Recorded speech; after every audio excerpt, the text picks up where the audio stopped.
It all started in September 2010 when I went on a diet. But it was a different kind of diet.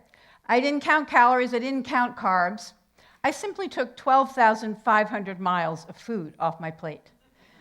I chose to eat just for a month within 10 miles of my home on Whidbey Island. I did it as an experiment in sustainability, which for me is more like an extreme sport than polite conversation. See, I'd practiced frugality as an extreme sport for decades, using my wits more than my wallet to meet my needs. But hey, there was one form of overconsumption that was off the table, so to speak, because I am a sport eater. Then some data got my attention. Did you know that our grocery stores have only 3 days of food on the shelves? You would never know that to walk in there, you know? It looks like an endless cornucopia. Now, I live on a semi-rural island, 60 miles long. Everything we consume comes in on a ferry to the south or over a bridge to the north. And we're in an earthquake zone. So I got to wondering, you know, could we eat on day 4 and beyond if those trucks weren't lumbering on the island? So I asked a farmer friend of mine, I said, you know, can we survive here on what we grow? So she did a little quick back of the envelope calculation, and she, 60,000 people, 2,000 calories a day. She said, sure, we could survive on what we produce now for 2 weeks in August. Then some other data got my attention. Did you know that the average age of a farmer in the United States is close to 60? That there are 5 farmers over 75 for every 1 farmer under 25? Did you know that someplace between that endless cornucopia and the dump, over 30% of our food is thrown away? Did you know that agriculture accounts for 14% of greenhouse gases, more than transportation? From grapes from Chile, to mega farms, to fertilizers, we eat oil. So what then is the Prius of eating? How do we divest our diets, not just our transportation, of oil? I say we begin this long shift from anywhere, anytime, anything eating to local relational eating. I did this diet in partnership with a local farmer. She promised that she would give me all the fruits and vegetables I could possibly need. I promised that I would make those the basis of my diet. And we agreed that I could go on a hunt for any other 10-mile food. I told a friend, I said, in September, I'm going to do this 10-mile diet. And she said, that's no problem, you just go down to the grocery store.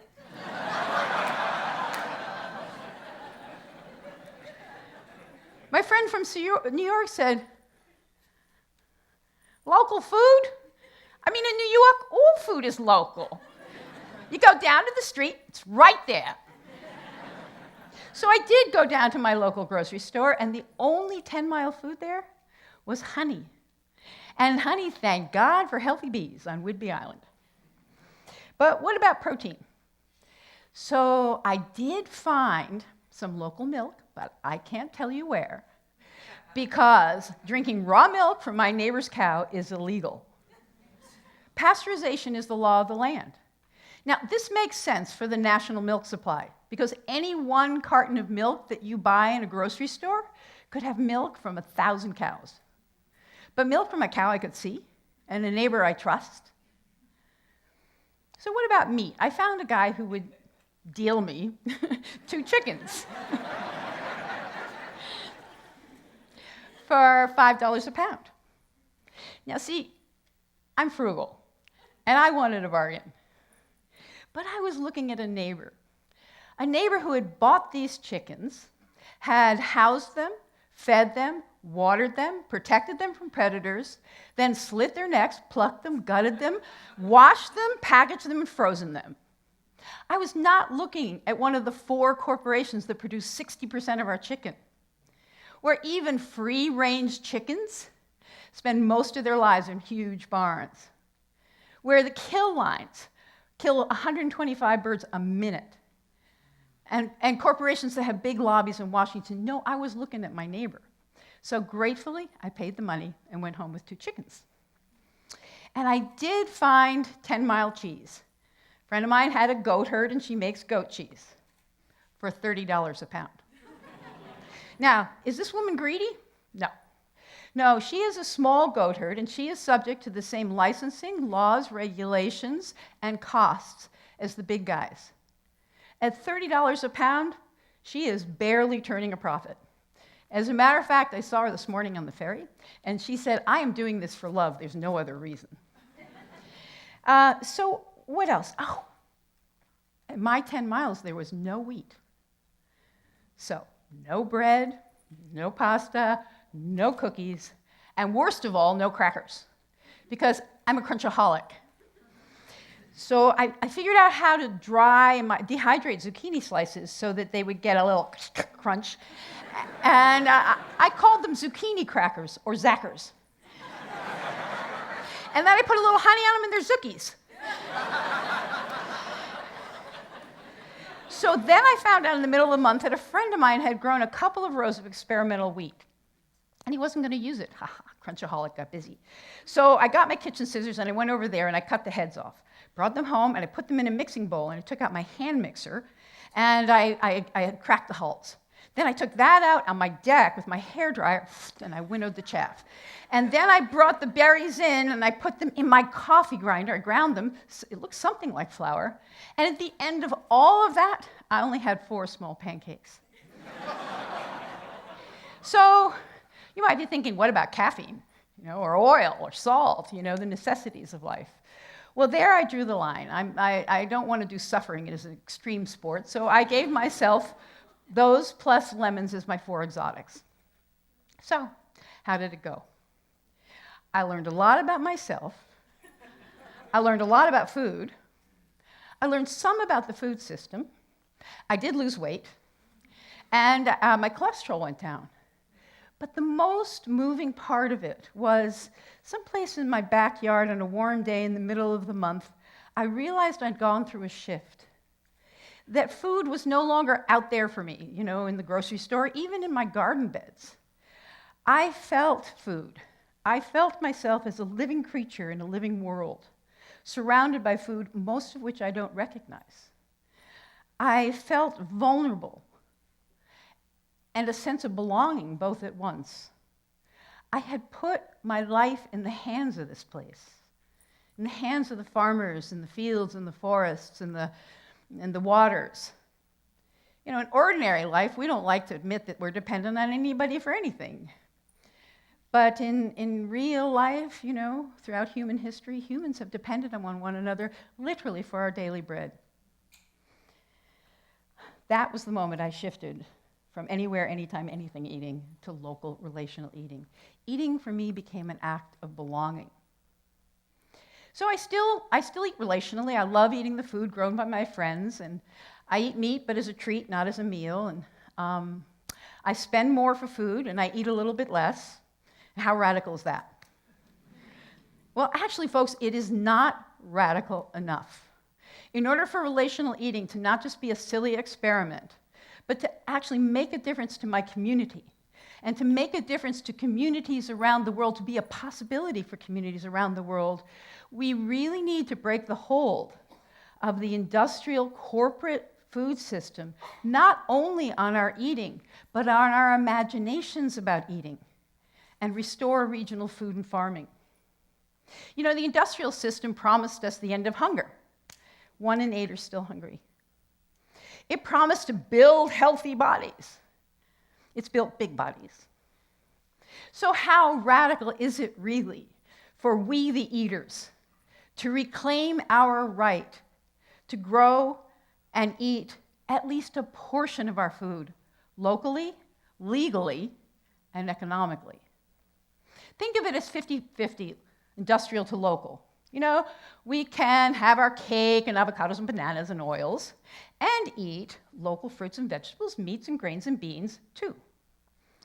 So where to begin?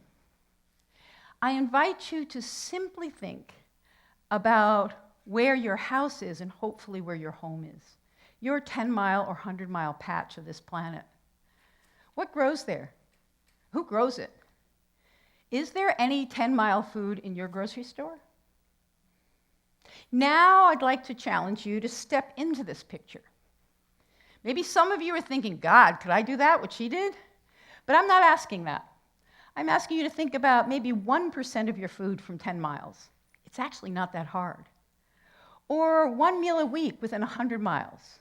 Or just one favorite recipe with all regional ingredients. You know, we could grow our own food. We can grow sprouts on the windowsill. We can grow herbs on our deck. We can grow kale. It's foolproof. We can shop at the farmer's market, but look, this is not an alternative to the produce department. You are not comparison shopping. This farmer is your one handshake away from hands in the dirt. You may find, as I have, that relational eating leads you to want to be a food system change maker. I'm a writer, so I write. But who are you in the food system? Are you a teacher? You can find curriculum. You can plant a school garden. Are you a medical professional? Prescribe gardening. It's diet and exercise both at once. Are you in government? Change the laws. Are you a parent?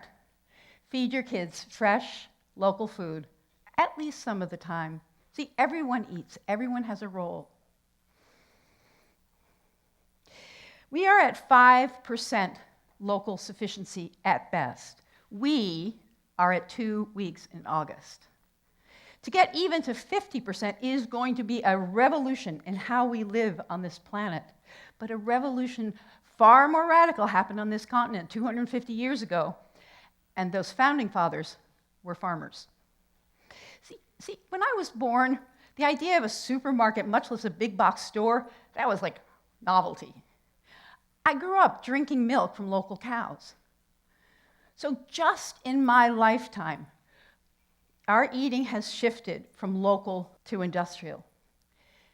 Just in my lifetime, we have put our faith in the hands of an industrial corporate food system where 5 companies own the majority of our seeds, where family farmers are going belly up, where fast food is cheap and real food is expensive, and it doesn't have to be that way. We made it up. Nature did not make the industrial food system, and we can remake it. And we can do that because we are working with the forces of nature itself.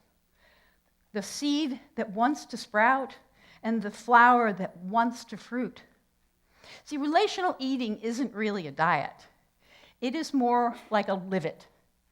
We are going to live it. We are going to live into this change one mouthful, one meal at a time, because we are going to eat here now.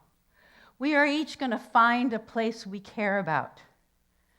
Root there, belong there, commit there, eat there. And we're going to show that we have a food life that shows it. Thank you.